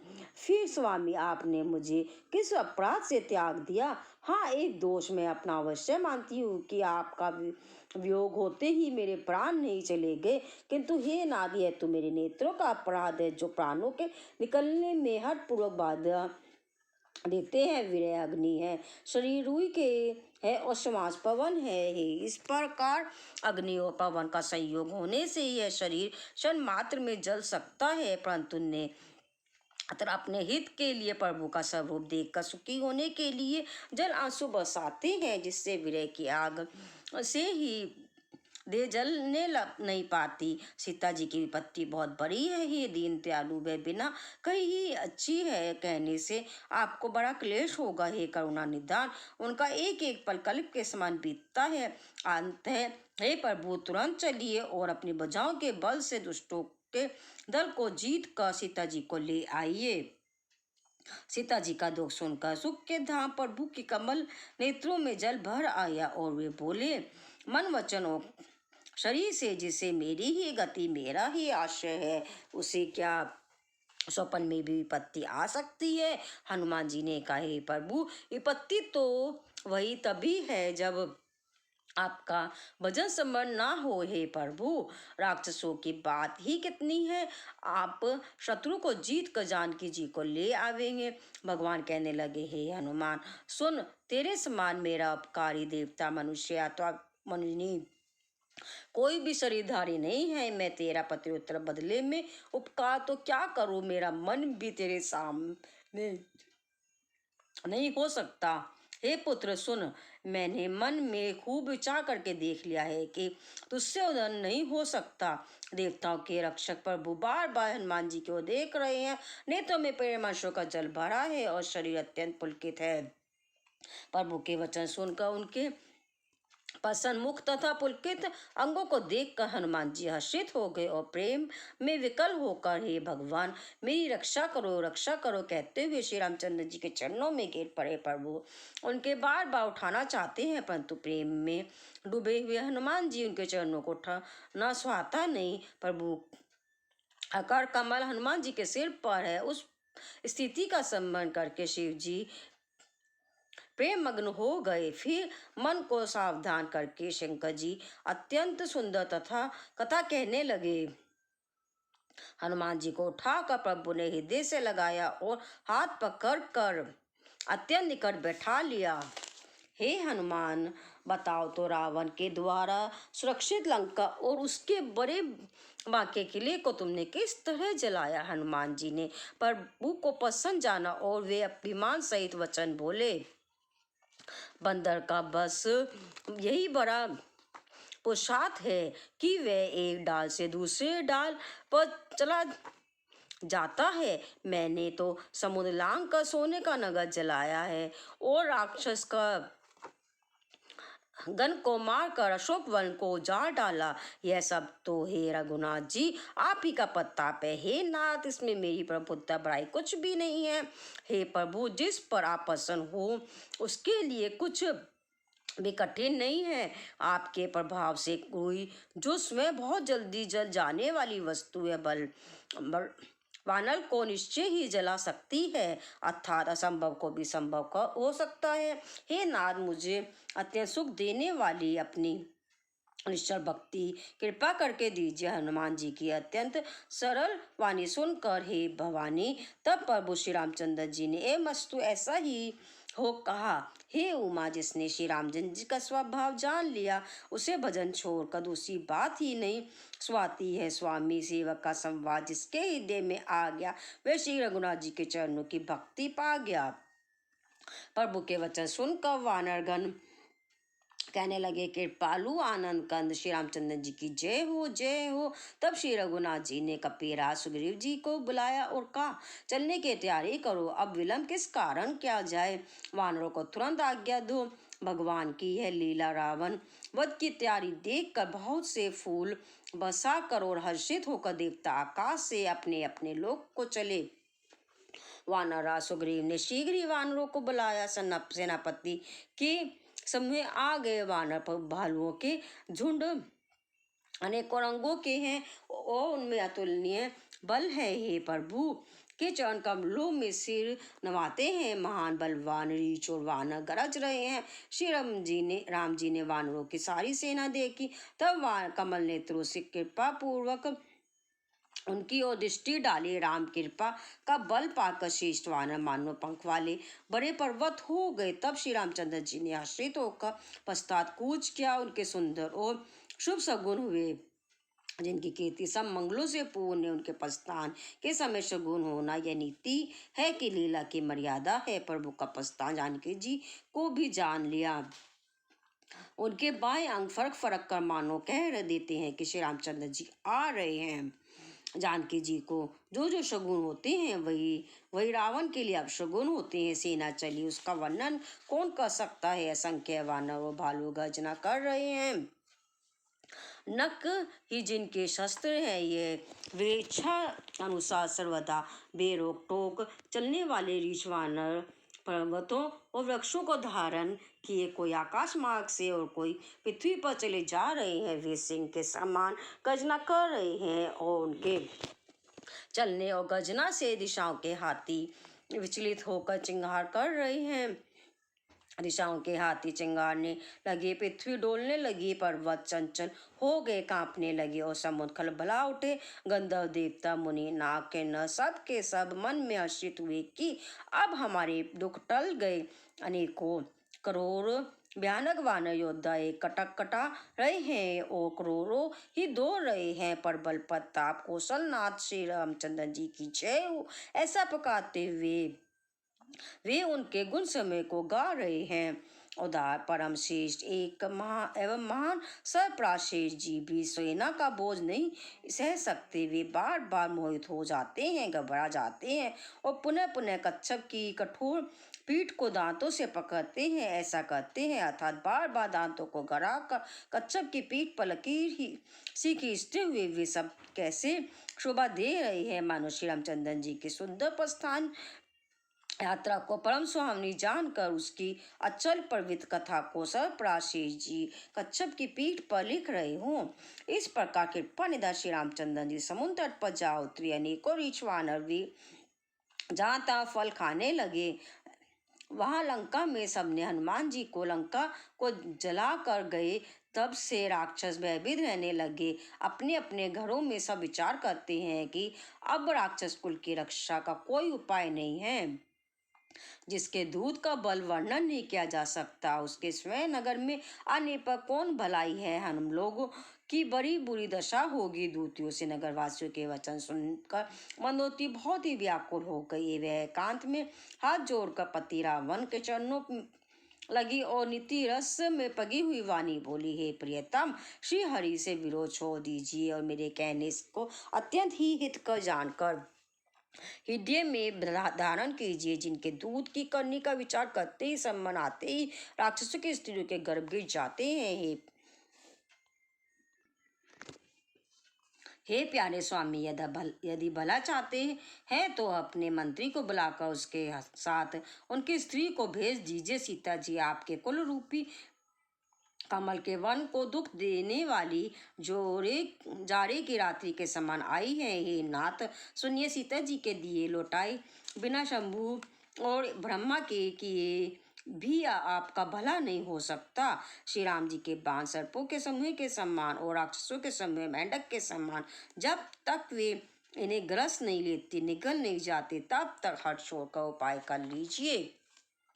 मुख और जागृत प्रसिद्ध अभिमानी रावण कानों से उसकी वाणी सुनकर खूब हंसा और बोला, स्त्रियों का स्वभाव सचमुच बहुत ही डरपोक है, मंगल में भी भय कहती है। तुम्हारा मन हृदय बहुत ही कच्चा कमजोर है। यदि वानरों की सेना आवेगी तो बेचारे राक्षस उसे खाकर अपना जीवन निर्वाह करेंगे।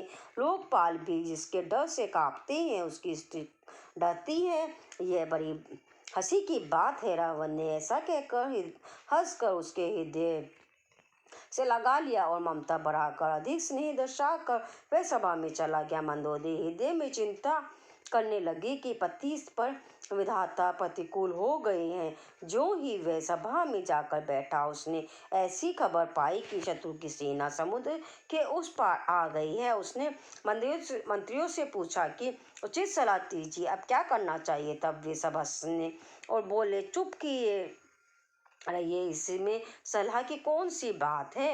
अपने देवताओं और राक्षसों को जीत लिया है, तब तो कुछ श्रम नहीं हुआ। फिर मनुष्य और वानर किस गिनती में है। मंत्री, वैद्य और गुरु, ये तीनों यदि अप्रसन्नता की भय या लाभ की आशा से हित को की बात ना कहकर प्रिय बोलते हैं, ठको सुहाती कहने लगते हैं, तो क्रमशः राज्य, शरीर और धर्म, इन तीन का शीघ्र ही नाश हो जाता है।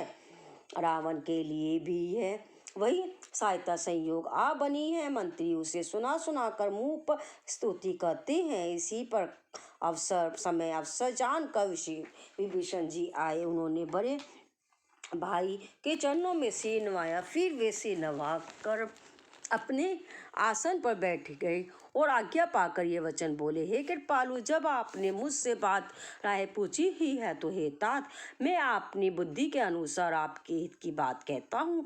जो मनुष्य अपना कल्याण, सुंदर यश, सुबुद्धि, शुभ गति और नाना प्रकार के सुख चाहता है, वह हे स्वामी पर स्त्री की ललाट को चौथ की चंद्रमा की तरह त्याग दिया था। जैसा लोग चौथ की चंद्रमा को नहीं देखते, उसी प्रकार पर स्त्री का मुख ही नहीं देखे।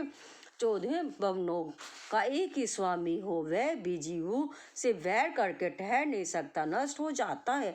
जो मनुष्य गुणों का समुद्र हो, चतुर हो, उसे चाहे थोड़ा भी लोभ क्यों ना हो तो भी कोई भला नहीं कहता। हे नाथ, काम, क्रोध, मद और लोभ, यह सब नरक के रास्ते हैं। इन सबको छोड़कर श्री रामचंद्र जी को बजिए, जिन्हें संत सत्पुरुष बचते हैं। हे तात, राम मनुष्य के ही राजा नहीं है, वे समस्त लोगों के स्वामी और काल के भी काल हैं। वे संपूर्ण ऐश्वर्य, यश, श्री, धर्म, वैराग्य एवं ज्ञान के भंडार हैं।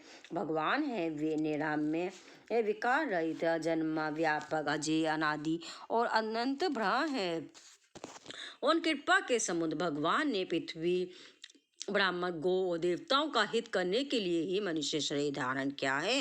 हे भाई सुनिए, वे सेवकों को आनंद देने वाले, दुष्टों के समूह का नाश करने वाले और वेद तथा धर्म की रक्षा करने वाले हैं। वैर त्याग कर उन्हें मस्तक नवाइए, वे श्री रघुनाथ जी का शरणागत दुख नाश करने वाले हैं। हे नाथ, उन पर भूसवेश्वर को जानकी जी को दे दीजिए और बिना ही कारण स्नेह करने वाले श्री रामचंद्र जी को भजिए, जिसे संपूर्ण जगत से ध्रुव करने का पाप लगा है। शरण जाने पर प्रभु उसका भी त्याग नहीं करते। जिनका नाम तीनों तापों का नाश करने वाला है, वे ही प्रभु भगवान मनुष्य रूप में प्रकट हुए हैं। हे रावण, हृदय में यह समझ लीजिए। हे दशाशीष, मैं बार बार आपके चरणों लगता हूँ और विनती करता हूँ कि मान, मोह और मद को त्याग कर आप कौशलपति श्री रामचंद्र जी का भजन कीजिए। मुनि पुलकशिल ने अपने शिष्य के हाथ यह बात कहला भेजी है तात, सुंदर अवसर पाकर मैंने तुरंत ही वह बात प्रभु आपसे कह दी।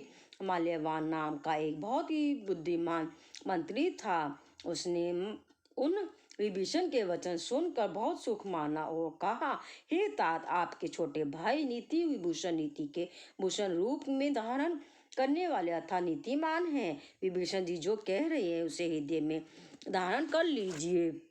रावण ने कहा, ये दोनों मूक शत्रु की महिमा का बखान कर रहे हैं, यहाँ कोई है, इन्हें दूर करो ना तुम। तब माल्यवान तो घर लौट गया और विभीषण जी हाथ जोड़ कफी कहने लगे, नाथ, पुराण और वेद ऐसा कहते हैं कि सुबुद्धि, अच्छी बुद्धि और कुबुद्धि, खोटी बुद्धि सबके हृदय में रहती है। जहाँ सुबुद्धि है वहाँ नाना प्रकार की संपदाएं, सुख की स्थिति रहती है, और जहाँ कुबुद्धि है वहाँ परिणाम में विपत्ति दुख रहती है। आपके हृदय में उल्टी बुद्धि आ बसी है, इसी से आप हित को अहित और शत्रु को मित्र मान रहे हैं, जो राक्षस कुल के लिए काल रात्रि के समान है। उन सीता पर आपकी बड़ी प्रीति है।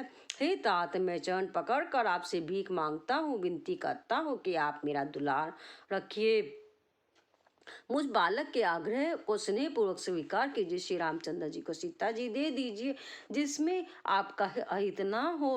विभीषण ने पंडितों, पुराणों और वेद द्वारा समस्त अनुमोदित वाणी से नीति बखान कर कही, पर उसे सुनते ही रावण क्रोधित होकर उठा और बोला कि रे दुष्ट, अब मृत्यु तेरे निकट आ गई है।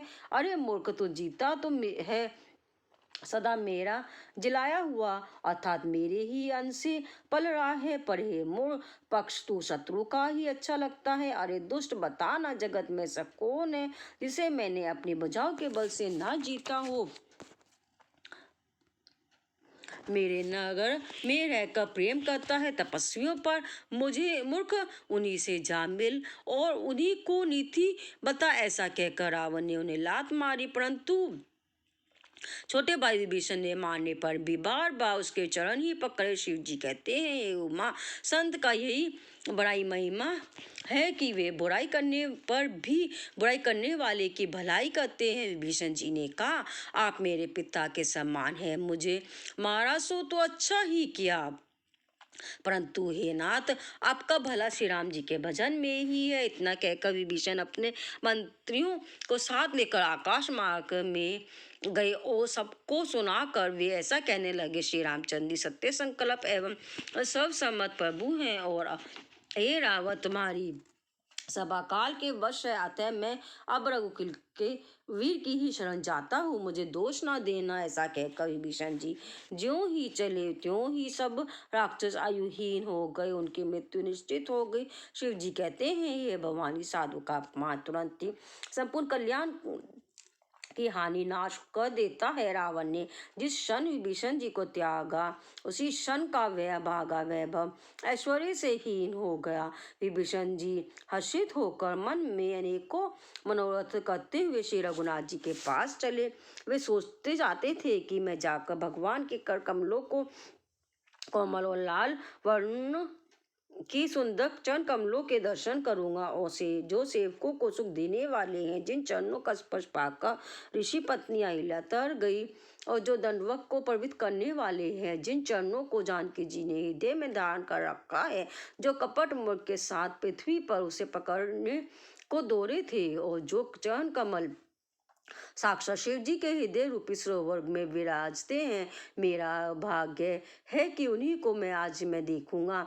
जिन चरणों को, पादुकाओं को मैं भरत जी ने अपना मन लगा रखा है, आज मैं उन्हीं चरण कमलों का अभी जाकर इन नेत्रों से देखूंगा। इस प्रकार प्रेम सहित विचार करते हुए वे शीघ्र ही समुद्र के उस पास जिधर श्री रामचंद्र जी की सेना थी आ गए। वानरों ने विभीषण को आते देखा तो उन्होंने जाना कि शत्रु का कोई खास दूत है। उन्हें पैरों पर पहरे पर ठहरा कर वे सुग्रीव के पास आए और उनको सब समाचार कह सुनाए। सुग्रीव ने श्री रामचंद्र जी के पास जाकर कहा कि हे रघुनाथ जी, कही सुनिए, रावण का भाई आपसे मिलने आया है। प्रभु श्री रामचंद्र जी ने कहा, हे मित्र, तुम क्या समझते हो, तुम्हारी क्या राय है। वानरराज सुग्रीव ने कहा, हे महाराज सुनिए, राक्षसों की माया जानी नहीं जाती है, इच्छानुसार रूप बदलने वाला चली ना जाने किस कारण आया है। जान पड़ता है कि यह मूर्ख हमारा भेद लेने आया है, इसलिए मुझे तो यही अच्छा लगता है कि इसे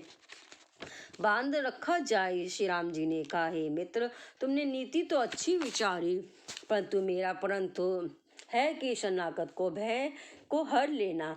प्रभु के वचन सुनकर हनुमान जी हर्षित हुए और मन ही मन कहने लगे कि भगवान कैसे शरणागत वत्सल हैं, शरण में आए हुए पर पिता की भांति प्रेम करने वाले हैं। श्री राम जी बोले, जो मनुष्य अपने अहित का अनुमान करके शरण में आए हुए का त्याग कर देते हैं, वे पामर अशुद्ध हैं, पाप में हैं, उन्हें देखने में भी हानि है। पाप लगता है जिसे करोड़ों ब्राह्मणों की हत्या लगी हो, शरण में आने में उसे भी नहीं त्यागता। जीव ज्यों ही मेरे सम्मुख होता है त्यों ही उसके करोड़ों जन्मों के पाप नष्ट हो जाते हैं।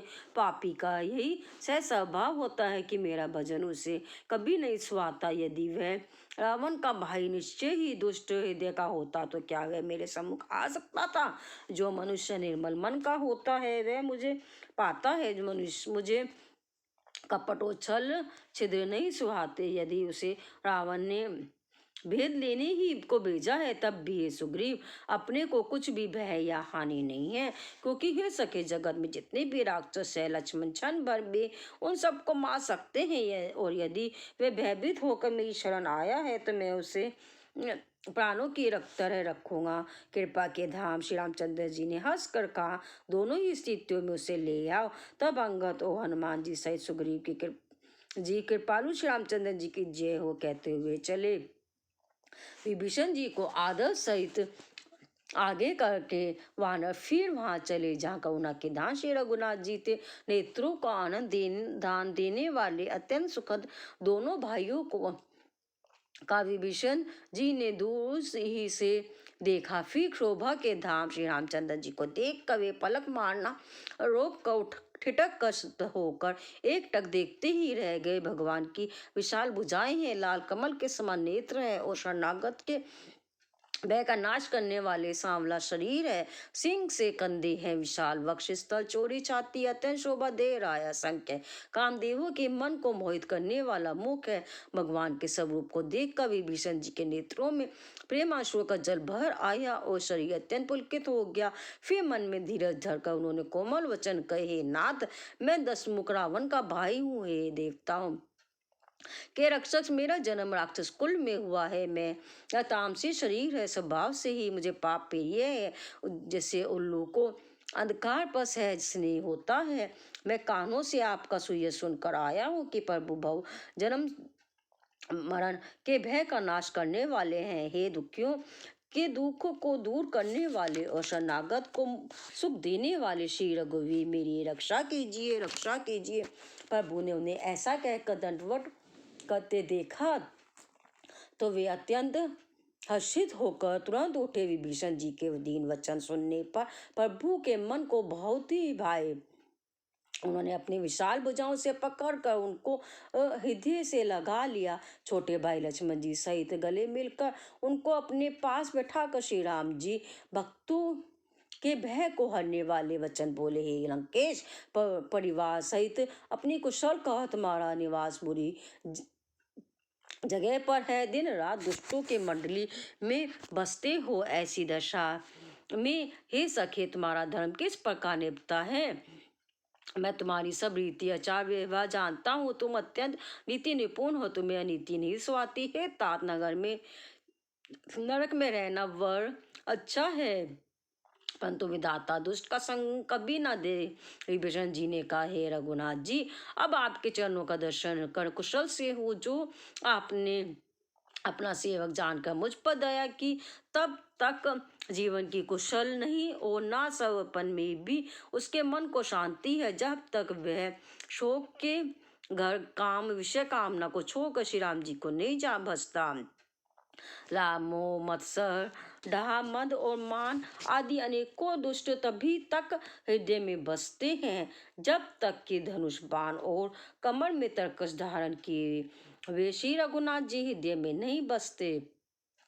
ममता पूर्ण अंधेरी रात है जो राग द्वेष रूपी उल्लुओं के सुख को देने वाली है। वह ममता रूपी रात्रि तभी तक जीव के मन में बसती है जब तक प्रभु आप का प्रताप रूपी सूर्य हृदय उदय नहीं होता। हे श्री राम जी, आपके चरण वंदन के दर्शन कर अब मैं कुशल से हूँ। अब मेरे भारी भय मिट गए हैं। ये कृपालु आप जिस पर अनुकूल होते हैं उन से तीनों प्रकार के भवशूल आध्यात्मिक अधिदेविक और अधिभौतिक ताप नहीं व्यापते। मैं अत्यंत नीच स्वभाव का राक्षस हूँ। मैंने कभी शुभ आचरण नहीं किया जिनका रूप मुनियों की भी ध्यान में नहीं आता। उन प्रभु स्वयं हर्षित होकर मुझे हृदय से लगा लिया।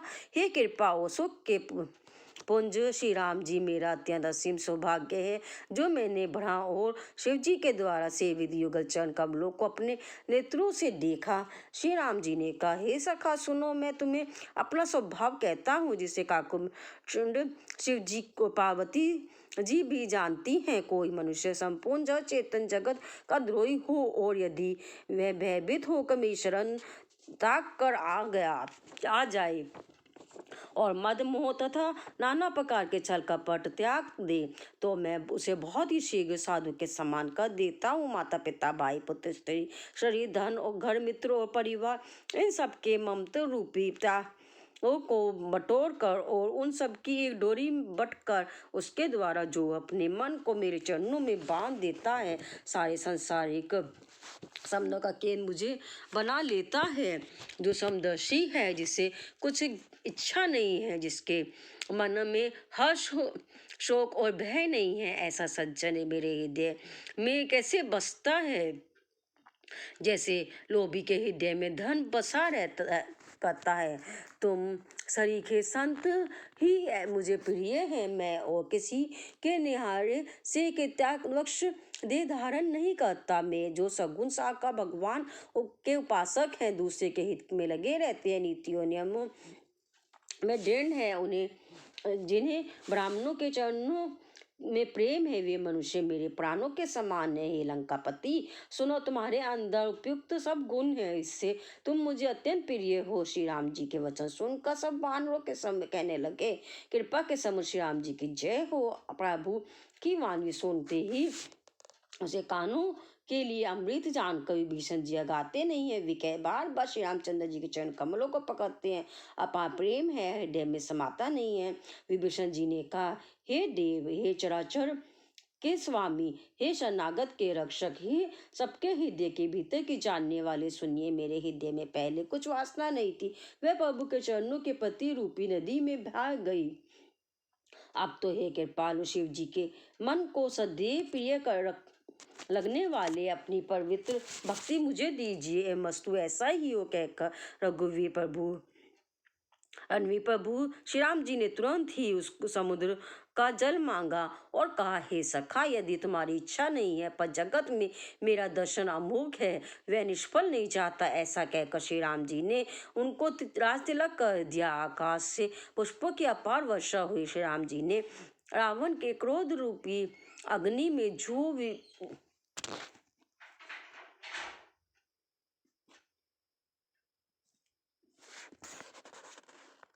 अपनी विभीषण जी के श्वास वचन रूपी पवन से प्रचंड हो रही थी जलते हुए विभीषण जी को बचा लिया और उसे अखंड राज्य दिया। शिव जी ने जो संपत्ति रावण को 10 शेरों की बलि देने पर दी थी, वही संपत्ति श्री रघुनाथ जी ने विभीषण को बहुत कुछ चाहते हुए दी। ऐसे परम के पालू प्रभु को छोड़कर जो मनुष्य दूसरे को बचते हैं, वे बिना सिंह पूंछ के पशु हैं। अपना सेवक जानकर विभीषण जी को श्री राम जी ने अपना लिया। प्रभु का स्वभाव वानर कुल के मन को बहुत भाया। फिर सब कुछ जानने वाले, सबके हृदय में बसने वाले, सब रूप सबके रूपों में प्रकट, सबसे रहित उदासीन कारण से भक्तों पर कृपा करने के लिए मनुष्य बने हुए तथा राक्षसों के कुल का नाश करने वाले श्री राम जी नीति की रक्षा करने वाले वचन बोले। हे वीर वानरराज सुग्रीव और लंकापति विभीषण, सुनो, इस गहरे समुद्र को किस प्रकार पार किया जाए। अनेक जाति के मगर, सांप और मछलियों से भरा हुआ यह अत्यंत अथाह समुद्र पार करने में सब प्रकार से कठिन है। विभीषण जी ने कहा, हे रघुनाथ जी, सुनिए, यद्यपि आपका एक बाण ही करोड़ों समुद्रों को सोखने वाला है, सोख सकता है, तथापि नीति ऐसी कही गई है, उचित यह होगा कि पहले जाकर समुद्र से प्रार्थना की जाए। हे प्रभु, समुद्र आपके कुल में बड़े पूर्वज हैं, वे विचार कर उपाय बतला देंगे। तब रीछ और वानरों की सारी सेना बिना ही परिश्रम के समुद्र के पार उतर जाएगी। श्री राम जी ने कहा, हे सखा, तुमने अच्छा उपाय बताया, यही किया जाए। यदि देव सहायक हों। यह सलाह लक्ष्मण जी के मन को अच्छी नहीं लगी। श्री राम जी के वचन सुनकर तो उन्होंने बहुत ही दुख पाया। श्री लक्ष्मण जी ने कहा, हे नाथ, देव का कौन भरोसा, मन में क्रोध कीजिए, ले आइए और समुद्र को सुखा डालिए। यह देव तो कायर के मन का एक आधार तसल्ली देने का उपाय है। असली लोग ही देव देव पुकारा करते हैं। यह सुनकर श्री रघुनाथ जी हंसकर बोले, ऐसा ही करेंगे, मन में धीरज रखो। ऐसा कहकर छोटे भाई को समझ जाकर प्रभु श्री रघुनाथ जी समुद्र के समीप गए। उन्होंने पहले से नवाकर प्रणाम किया, फिर किनारे पर कुछ बिछाकर बैठ गए। इधर ज्यों ही विभीषण प्रभु के पास आए थे, त्यों ही रावण ने उनके पीछे दूत भेजे थे। कपट से वानर का शरीर धारण कर उन्होंने सब लीलाएं देखी। वे अपने हृदय में प्रभु के गुणों की ओर शरणागत पर उनके स्नेह की सराहना करने लगे। फिर वे प्रकट रूप में भी अत्यंत प्रेम के साथ श्री राम जी के स्वभाव की बड़ाई करने लगे। उन्हें दुराब कपट शेष वेश भूल गया। तब वानरों ने जाना कि ये शत्रु के दूत है और वे उन सबको बांध कर सुग्रीव के पास ले आए। सुग्रीव ने कहा, सब वानरों सुनो, राक्षसों के अंग भंग करके भेज दो। सुग्रीव के वचन सुनकर वानर दौड़े। दूत को बांधकर उन्होंने सेना के चारों ओर घुमाया। वानर उन्हें बहुत तरह से मारने लगे। वे दीन होकर पुकारते थे, फिर भी वानरों ने उन्हें नहीं छोड़ा। तब दूतों ने पुकार कर कहा, जो हमारे नाक कान काटेगा उसे कौशलाधीश श्री राम जी की सौगंध है। यह सुनकर लक्ष्मण जी ने सबको निकट बुलाया। उन्हें बड़ी दया लगी।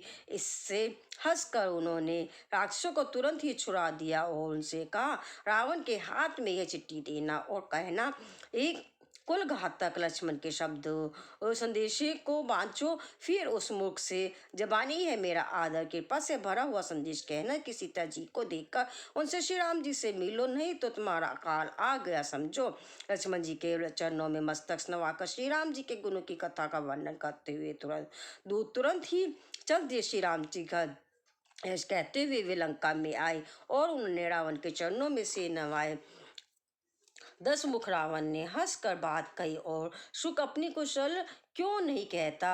फिर उस विभीषण का समाचार सुना। मृत्यु जिसके अत्यंत निकट आ गई है। मुख ने राज्य करते हुए लंका को त्याग दिया, भागा। अब जो का कीड़ा गुण बनेगा। जो के साथ जैसे घुन भी पिस जाता है, वैसे ही नर नारियों के साथ वह भी मारा जाएगा। फिर भालू और वानरों की सेना का हाल कहे, जो कठिन काल में प्रेरणा से यहाँ चली आई हैं और जिनके जीवन का रक्षक कोमल चित्त वाला बेचारा समुद्र बन गया है। अर्थात उनके और राक्षसों के बीच में यदि समुद्र ना होता तो अब तक राक्षस उन्हें मार कर खा गए होते। फिर उन तपस्वियों की बात पता, जिनके हृदय में मेरा बड़ा डर है, उनसे तेरी भेंट हुई या वे कानों से मेरा सुय सुनकर ही लौट गए। शत्रु सेना का तेज और बल बताता क्यों नहीं, तेरा चित्त बहुत ही चकित मुचक्का सा हो रहा है। दूत ने कहा, हे नाथ, आपने जैसे कृपा करके पूछा है वैसे ही क्रोध छोड़कर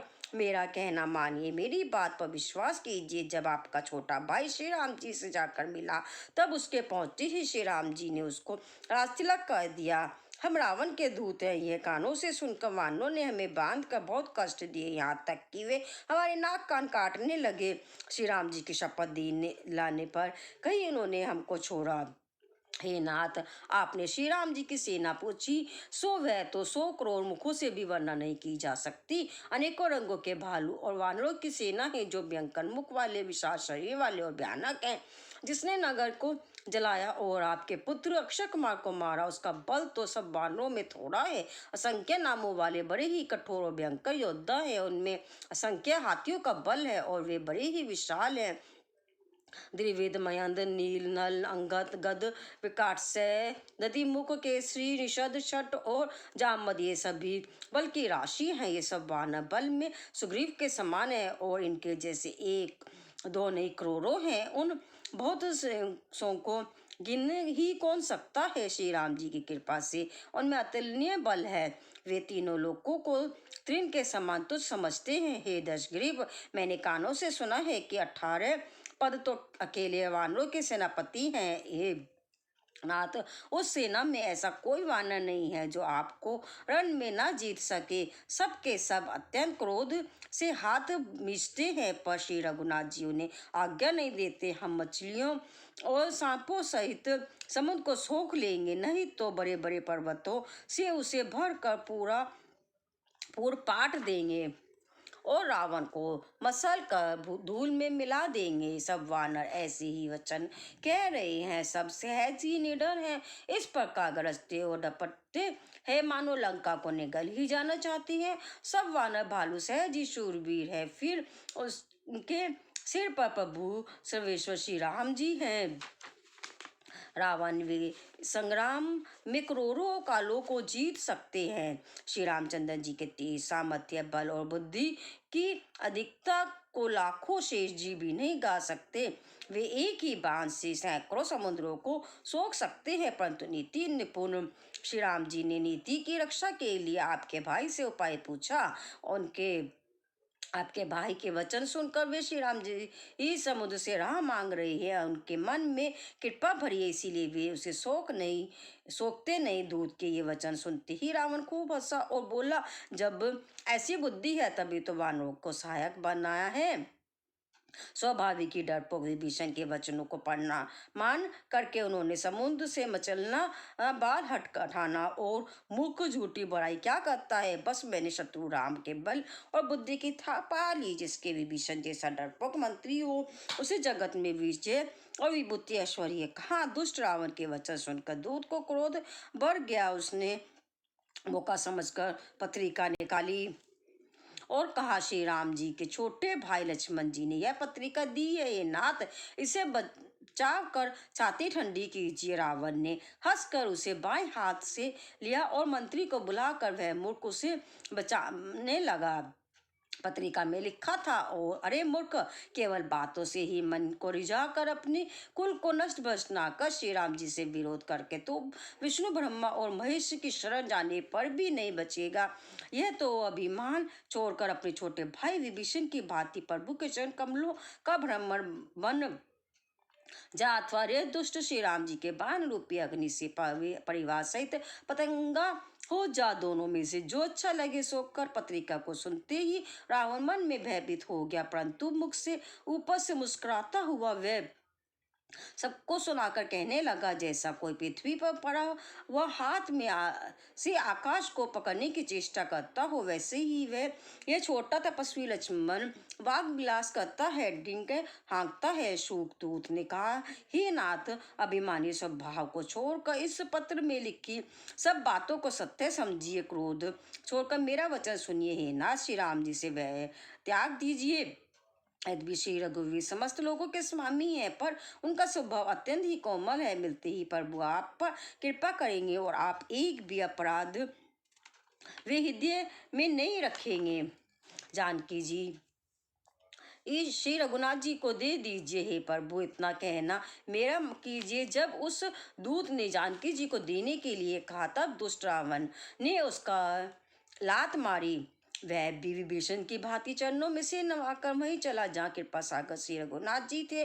प्रणाम करके उसने अपनी कथा सुनाई और श्री राम जी की कृपा से अपनी गति मुनि का स्वरूप पाई। शिव जी कहते हैं, हे भवानी, वह मुनि ज्ञानी मुनि था। अगस्त्य ऋषि के श्राप से राक्षस हो गया था। बार बार श्री राम जी के चरणों की वंदना करके वह मुनि अपने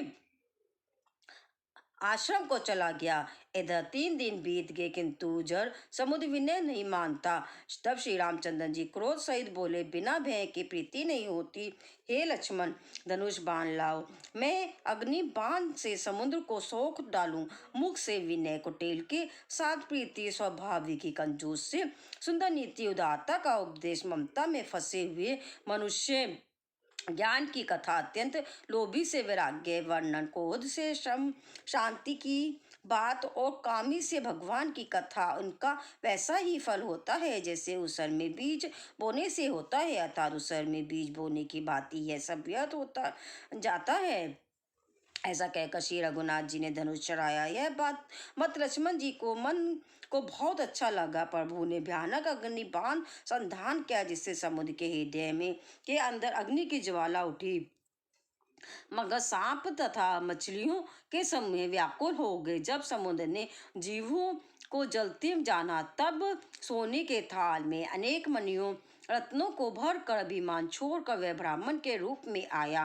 काकुमशुन जी कहते हैं कि हे गरुड़ जी, सुनिए, चाहे कोई करोड़ों उपाय करके सींचे पर केला तो काटने पर ही फलता है। नीच विनय से नहीं मानता, वह डांटने पर ही झुकता है, रास्ते पर आता है। समुद्र ने भयभीत होकर प्रभु के चरण पकड़ कर कहा, हे नाथ, मेरे सब अवगुण दोष क्षमा कीजिए। हे नाथ, आकाश, वायु, अग्नि, जल और पृथ्वी, इन सब की करनी स्वभाव से ही जड़ है। आपकी प्रेरणा से मायने इन्हें सृष्टि के लिए उत्पन्न किया है। सब ग्रंथों ने यही गाया है। जिसके लिए स्वामी की जैसी आज्ञा है, वह उसी प्रकार से रहने में सुख पाता है। प्रभु ने क्या अच्छा किया जो मुझे शिक्षा दंड दी, किंतु मर्यादा जीवों का स्वभाव भी आपकी ही बनाई हुई है। ढोल, गंवार, शूद्र, पशु और स्त्री, ये सब शिक्षा के अधिकारी हैं। प्रभु के प्रताप में सुख जाऊंगा और सेना पार उतर जाएगी, जिसमें इसमें मेरी बड़ाई नहीं है, मेरी मर्यादा नहीं रहेगी। तथापि प्रभु की आज्ञा अपेल है, अर्थात आपकी आज्ञा का उल्लंघन नहीं हो सकता, ऐसा वेद गाते हैं। अब आपको जो अच्छा लगे मैं तुरंत वही करूं। समुद्र के अत्यंत विनीत वचन सुनकर कृपालु श्री राम जी ने मुस्कुराकर कहा, हे तात, जिस प्रकार वानरों की सेना पार उतर जाए वह उपाय बताओ। समुद्र ने कहा, हे नाथ, नील और नल 2 वानर भाई हैं। उन्होंने लड़कपन में ऋषि से आशीर्वाद पाया था। उनके स्पर्श कर लेने से ही भारी भारी पहाड़ भी आपके प्रताप से उन पर तैर जाएंगे। मैं भी प्रभु की प्रभुता को हृदय धारण कर अपने बल के अनुसार जहां तक मुझसे बन पड़ेगा सहायता करूंगा। हे नाथ, इस प्रकार समुद्र को बांधिए, जिससे तीनों लोकों में आपका सुंदर यश गाया जाए।